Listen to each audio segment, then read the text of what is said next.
अस्सलामुअलैकुम एवरीवन। बिस्मिल्लाहिर्रहमानिर्रहीम। Class ninth और सब्जेक्ट है फ़िज़िक्स। आज एक नई वीडियो के साथ हाज़िर हैं। उम्मीद करते हैं कि आप बिल्कुल खैरियत से होंगे। जैसा कि आपको पता है, हमने यूनिट नंबर 2 स्टार्ट किया हुआ है और हम डिस्कस कर रहे हैं काइनेमैटिक्स को। और फर्स्ट वीडियो जिसका लिंक डिस्क्रिप्शन में मौजूद है, ठीक है। तो काइनेमैटिक्स के जो है हमने फर्स्ट वीडियो में तमाम के तमाम फार्मूले जो बनते थे वो हमने डिस्कस किए थे। आज मोस्ट इम्पोर्टेंट टॉपिक जो है उसमें से वो है इक्वेशंस ऑफ मोशन। तो उसमें से हम ये इक्वेशंस ऑफ मोशन में से आज हम इंशाल्लाह डिस्कस करेंगे फर्स्ट इक्वेशन ऑफ मोशन। इसको कंप्लीट हम देखेंगे कि ड्राइव किस तरह करना है, ठीक है। स्पीड टाइम ग्राफ है, उसके थ्रू हम इसको आज ड्राइव करेंगे। तो फर्स्ट इक्वेशन ऑफ मोशन है, यूनिट है काइनेमैटिक्स और टॉपिक हमारा है equations of motion. Let's suppose के अब फ़र्ज़ कीजिए हमारे पास एक बॉडी है, ठीक है। वो मूव हरकत कर रही है, मूवमेंट में है। तो a body is moving with initial velocity उसकी वी आई है, ठीक है। एक बॉडी है वो मूव कर रही है और जब वो मूव करना स्टार्ट करती है तो उसकी इनिशियल वेलोसिटी जो उस वक्त होती है वो वी आई है, ठीक है। तो इनिशियल वेलोसिटी उसकी क्या बन गई? वी आई। समझ आ गई? उसके बाद नेक्स्ट इसका है वो है एक्सेलरेशन।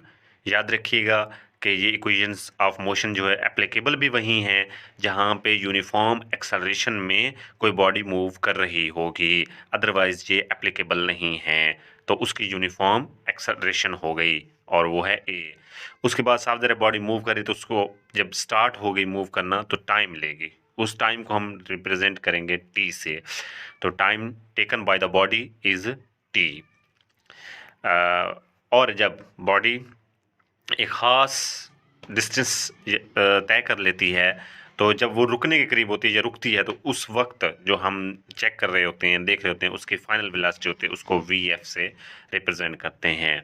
तो मैंने पहले ही अर्ज़ कर दिया था कि हम ये इक्वेशन जो है वो ड्राइव करेंगे स्पीड टाइम ग्राफ की मदद से, ठीक है। स्पीड टाइम ग्राफ की मदद से इसको हम ड्राइव करेंगे। तो सबसे पहले हम देखते हैं कि स्पीड टाइम ग्राफ है क्या। ये आपके सामने स्पीड टाइम ग्राफ है। एक कोई भी बॉडी है, जब वो स्टार्ट करती है मूव करना, ठीक है। तो उसके लिए हमने ये एक फिज़िक्स के अंदर दिया गया है, स्पीड टाइम ग्राफ है। तो जब बॉडी स्टार्ट करती है मूव करना तो वो ओ पॉइंट से स्टार्ट करती है, ठीक है, ओ पॉइंट। और उस वक्त उसकी वेलोसिटी जो होती है वी एफ होती है, ठीक है। और जब वो टाइम टी ले लेती है, ठीक है, एक ख़ास टाइम ले लेती है वक्त जैसे जैसे with the passage of time, ठीक है, टी टाइम गुजरने के बाद, तो उसकी जो वेलोसिटी होती है वो वी एफ बन जाती है, फाइनल वेलोसिटी बन जाती है। यानी एक पर्टिकुलर टाइम गुजरने के बाद उसकी वेलोसिटी क्या हो जाती है? वी एफ हो जाती है। तो हमारे पास ये कुछ वो है, स्पीड टाइम ग्राफ है। और वो जो बॉडी है वो यूनिफॉर्म एक्सेलरेशन ए के ज़रिए मूव कर रही होती है। और याद रखिएगा ये जो रेड लाइन है शेडेड एरिया ब्लू एरिया के ऊपर रेड लाइन जो है ये एक्सेलरेशन को रिप्रेजेंट कर रहा है। अब वो बॉडी जो है एक्सेलरेशन के ज़रिए मूव कर रही है, तो ये जो स्लोप बन रहा है लाइन का, ठीक है, वो हमें एक्सेलरेशन प्रोवाइड कर रहा है। Gives slope line A B, ठीक है, gives the acceleration of the body. ये जो रेड लाइन है, ये देखिए, ये रेड लाइन जो है ये एक्सेलरेशन को रिप्रेजेंट कर रहा है। उसके बाद हम नेक्स्ट जब देखते हैं slope of the line A B is equal to A, क्योंकि ए जो है वो क्या है, हमारे पास एक्सेलरेशन है। अब एक्सेलरेशन को जो है हम बी सी डिवाइडेड बाय ए सी से रिप्रेजेंट कर सकते हैं, ठीक है। देखिए, क्योंकि ये जो बी सी है, ठीक है, ये रेड लाइन मैंने अभी लगाई है, ये किसको रिप्रेजेंट कर रही है? उसकी मूवमेंट को।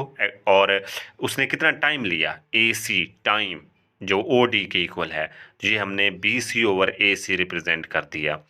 इसके बाद देखिए ये जो बी डी है और माइनस सी डी ये कैसे आ गया, इसको समझने की बहुत इम्पोर्टेंट एक अपनी इम्पोर्टेंस है।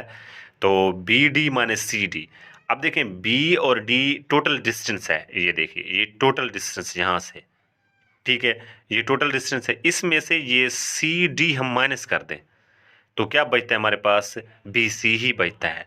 तो टोटल जो उसकी वेलोसिटी है उसमें से ये सी डी हमने सब्ट्रैक्ट कर दी तो हमारे पास क्या बचा, बी सी बचा, और ओ डी जो है वो टाइम है।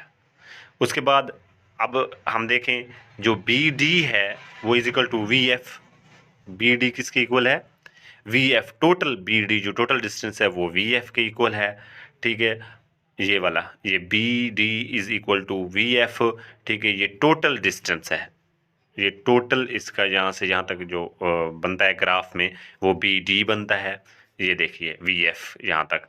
और इसके बाद है हमारे पास C D, C D is equal to V I के इक्वल है, सी डी किसके इक्वल है, वी आई के इक्वल, कैसे, ये देखिए ये सी डी, ठीक है, ये इक्वल है बिल्कुल एग्जैक्टली ये ओ से वी आई तक यानी वी आई के इक्वल है, ये हमारा सेकंड वैल्यू आ गई। और थर्ड वैल्यू है O D is equal to time, वो तो आपको ग्राफ टाइम में स्पीड टाइम ग्राफ में नज़र भी आ रहा है कि ओ डी जो है वो ओ डी ये वाला सारा डिस्टेंस जो है ये टाइम है, ये टाइम को रिप्रेजेंट कर रहा है। तो इस तरह 3 वैल्यूज़ आ गई, ठीक है, ये सारी की सारी 3 वैल्यूज़ आपके सामने आ गई कि बी डी वी एफ के, सी डी वी आई के और ओ डी टी के। अब ये वैल्यूज़ जो है हम पुट कर देते हैं ये ऊपर वाले इक्वेशन में, बी डी की जगह वी एफ आ जाएगा, सी डी की जगह वी आ जाएगा और ओ डी की जगह टी हमने रिप्रेजेंट सॉरी पुट कर दिया, वैल्यू रिप्लेस कर दी।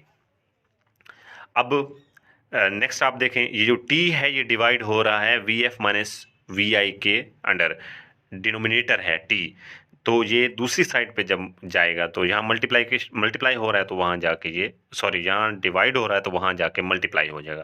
तो इस तरह इक्वेशन बन जाएगी A T is equal to V F minus V I, ठीक है। उसके बाद हम नेक्स्ट स्टेप में देखते हैं कि ये जो वी आई है ये यहाँ फर्स्ट में क्या हो रहा है, सब्ट्रैक्ट हो रहा है, तो दूसरी तरफ जब जाएगा तो ये प्लस हो जाएगा। तो इस तरह हमारी फर्स्ट इक्वेशन जो होगी वो V F is equal to V I plus A T होगी।